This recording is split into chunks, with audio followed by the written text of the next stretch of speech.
Hey guys, welcome to, oh my god, that's bright. Welcome to this episode of this vlog series. Today we are at the UTSME Sports Electric headquarters. This is where the engineers do their conceptual work, and that will be like CFD, CAD modeling, suspension design, so on and so forth.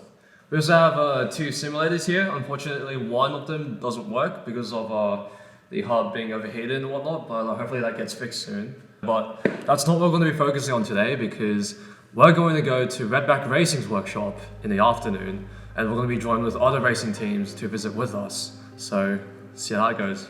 Peace out.